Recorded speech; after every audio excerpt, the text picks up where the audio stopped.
La formation en agriculture urbaine et périurbaine, je veux dire urbaine pour faire plus simple, mais elle est aujourd'hui vaste et floue. Il y a beaucoup de choses qui existent, mais on a du mal à s'y retrouver. Il y a beaucoup de choses qui émergent aussi, beaucoup de formations, parce que la demande est là. La demande est très importante et beaucoup de structures qui sont spécialistes de leur domaine, des structures associatives qui font du verger en ville, qui font de la pédagogie, qui font de la sensibilisation autour de la botanique, se retrouvent expertes en fait, de certains sujets et capables d'organiser des petites formations à destination du grand public ou de publics plus avertis. Donc il y a cette émergence des formations. La question maintenant c'est comment y voir clair et comment réussir à se repérer dans tout ça. Le constat que le monde de la formation en agriculture urbaine est flou aujourd'hui nous mène à travailler avec l'AFOP, Association française des agricultures urbaines professionnelles, et AgroParisTech, donc sur un catalogue de formation. Et ce catalogue aura un triple objectif, un objectif donc de clarifier ces formations, d'informer les gens donc, sur le contenu de ces formations. Donc quand on parle de contenu, on parle du titre, de la structure porteuse, de la durée, du contenu, du coût, et avec un site web aussi qui sera en lien. Et puis donc aussi ce catalogue aura pour but d'orienter les personnes vers les bonnes formations en fonction de leur projet professionnel, du mieux possible. Pour faire une petite synthèse en fait, de ce qui existe dans la formation aujourd'hui, on a donc 3 grands types de formations en agriculture urbaine. Les premières sont les formations diplômantes professionnalisantes. Les secondes sont plutôt des formations de développement de compétences professionnelles, mais pour les personnes qui sont au sein d'entreprises ou qui veulent plutôt rajouter une corde à leur arc dans leur boulot actuel, comme par exemple des architectes, des urbanistes, des gens qui travaillent dans le soin, dans la santé, et qui veulent en fait avoir vraiment quelques nouvelles compétences pour continuer leur métier d'avant. Et puis aussi en fait développement de compétences beaucoup pour les collectivités territoriales, et je pense en particulier aux agents des espaces verts qui peuvent se former par exemple au paysagisme comestible, à la gestion différenciée, etc. Et puis le troisième grand ensemble de formations, c'est plutôt les formations d'initiation et de découverte de l'agriculture urbaine.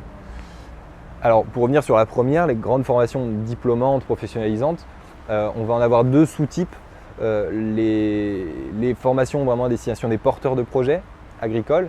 Donc là, SIL, BPREA, donc là on a le BPREA de l'école du Breuil, ferme d'agroécologique urbaine et périurbaine, mais on a aussi un BPREA à Saint-Germain-en-Laye qui a une vraie teinte permaculture, agriculture urbaine. On a des formations, il y a une SIL autour de Nantes et en fait quelques autres établissements agricoles à Lyon, à Val-d'Oie, à côté de Belfort, voilà, etc. J'en oublie certainement, mais plusieurs centres de formation agricole comme ça, sur les formations porteurs de projets assez longues et pluridisciplinaires. Et après, on a aussi dans ces formations diplômantes des formations plus de spécialisation académique autour de plus pour devenir conseiller ou expert en agriculture urbaine et plus de niveau master, master 2. Et là, on en a une à AgroParisTech, c'était la première du genre, ingénierie des espaces végétalisés urbains, qui est à destination principalement des élèves en formation initiale, qui ont fait le cycle d'agronomie avant, mais qui est aussi accessible en reconversion professionnelle, avec du coup des petites évaluations d'équivalence en connaissances scientifiques. On a aussi la salle Beauvais, donc, qui a des formations de ce type. Il y a d'autres écoles, AgroCampus Ouest, etc. Et on a peut-être une formation un peu intermédiaire qui forme à la fois des conseillers mais aussi potentiellement des porteurs de projets qui vient d'émerger. C'est une licence professionnelle à Nantes et qui est en alternance et cherche vraiment à former des potentiels conseillers mais aussi des potentiels porteurs de projets en agriculture urbaine. Les deuxièmes grands types de formation, j'en ai déjà parlé, c'est plus les formation de renforcement professionnel à destination des gens qui veulent rester en fait dans leur métier et qui veulent donc chercher à se spécialiser ou à obtenir vraiment quelques compétences précises sur des domaines d'agriculture urbaine. Et puis en fait les troisièmes formations, donc là c'est un grand panel, c'est autour des formations de découverte et d'initiation. Là on a vraiment à la fois des formations très très courtes, de je sais pas, un jour, une demi-journée même, qui sont dispensées par beaucoup d'associations partout en France et aussi par des lycées agricoles qui souvent ont leur petite formation. Donc là à l'école du Breuil il y en a, mais dans beaucoup de lycées agricoles on a une formation d'une demi-journée, taille de fruitier, entretien du jardin, potager biologique, etc. Et deuxième gros type de ces formations de découverte, ça va être des formations un peu plus longues qui sont gérées par des associations. Alors en Ile-de-France, sur Paris, il y en a deux importantes, une qui est gérée par l'ESPEREM et une qui est gérée par Veni-Verdi, des formations de 2 à 3 mois qui permettent quand même en 2-3 mois de comprendre les enjeux de l'agriculture urbaine, de travailler la terre, d'être en stage, d'avoir des périodes d'immersion et de se dire vraiment est-ce que j'ai envie vraiment de faire ça, quoi. Et cependant si vous voulez vraiment devenir et vous lancer et être porteur de projet, c'est pas forcément suffisant comme formation. Je dis bien pas forcément parce que tout dépend en fait de votre parcours précédent et des compétences que vous aviez acquises auparavant. Enfin, dans ces formations d'initiation et de découverte, il y a tout le pan de l'auto-formation qui est fondamental, qui est indispensable et qui est génial en fait parce que c'est toutes les structures qui permettent le bénévolat, qui permettent aux gens de mettre un premier pas dans l'agriculture urbaine et de se lancer, tout le woofing, tout le réseau du woofing, tous les stages que vous pourriez faire avec des structures en conventionnant, je sais pas, avec le Pôle emploi ou avec d'autres structures, d'autres associations de vos territoires pour aller donc découvrir tel ou tel système agricole plus ou moins urbain. Et puis d'autres systèmes de compagnonnage, par exemple avec Ferme d'Avenir qui permet aujourd'hui à certaines personnes de se tester à l'activité agricole. Je tiens aussi à souligner qu'il existe dans le monde rural tout un tissu associatif extrêmement actif et du coup qui collabore avec l'agriculture urbaine telle qu'elle est en train de s'organiser aujourd'hui, mais qui est vraiment plus spécialisée sur l'agriculture rurale. Et là je pense au pôle Impact, aux ADR, au groupement d'agriculteurs biologiques, à plusieurs autres associations qui travaillent au CIVAM par exemple, et qui travaillent, le CIVAM, Centre d'initiative et de valorisation de l'agriculture en milieu rural, et qui justement proposent en fait des formations de sensibilisation.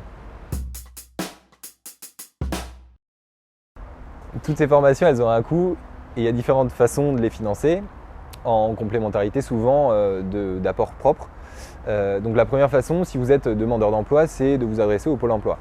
Donc le Pôle emploi vous reçoit et potentiellement vous propose, en fonction de votre projet professionnel, une aide individuelle à la formation. C'est souvent lorsque vous avez vraiment une volonté de vous lancer dans ce métier-là avec une formation un peu importante et conséquente. Là, les agents Pôle emploi bénéficient d'une enveloppe limitée en fait, pour financer des formations pour leurs demandeurs d'emploi. Et donc il vous faut être, il faut réussir à convaincre en fait l'agent Pôle emploi, sachant qu'en fait eux ils cherchent à miser sur le bon cheval si j'ose dire, et en fait il faut bien comprendre que ce sont des personnes qui sont aussi jugées sur les résultats et qu'en fait il faut y aller avec beaucoup de bienveillance et d'énergie positive, parce qu'on constate très souvent que les gens voient Pôle emploi comme quelque chose de difficile. C'est difficile, mais ce sont souvent des gens qui sont là pour vous aider et c'est un système qu'on a beaucoup de chance d'avoir en France et donc sur lequel il faut réussir à surfer tout en connaissant un peu les enjeux, en comprenant que pour ces personnes-là aussi qui vous aident, c'est pas forcément simple tous les jours. Alors si vous êtes en contrat depuis plus d'1 an dans votre structure et que vous cherchez à faire une reconversion professionnelle, vous pouvez aussi financer votre formation avec votre CPF, c'est votre compte personnel de formation, donc c'est une sorte de tirelire qui se remplit au gré de votre parcours professionnel. Et cette tirelire n'est utilisable que pour les formations qui bénéficient du titre de RNCP, qui sont inscrites au répertoire national des certifications professionnelles. Vous pouvez potentiellement aussi être financé par une région ou par un département ou même par une mairie. Donc ça dépend complètement de là où vous êtes et des volontés aussi politiques en fait, locales. Si vous avez moins de 25 ans, il y a aussi les missions locales qui peuvent vous aider dans votre projet de formation. Enfin, si vous êtes porteur de projet agricole et que vous êtes passé par les voies on va dire classiques de l'installation agricole, avec le point accueil installation et le PPP qui passe souvent par les chambres d'agriculture, vous pouvez être éligible au fonds de formation Vivea pour certaines formations qui sont inscrites en fait, au fonds Vivea et donc qui vous finance parfois l'intégralité de ces formations.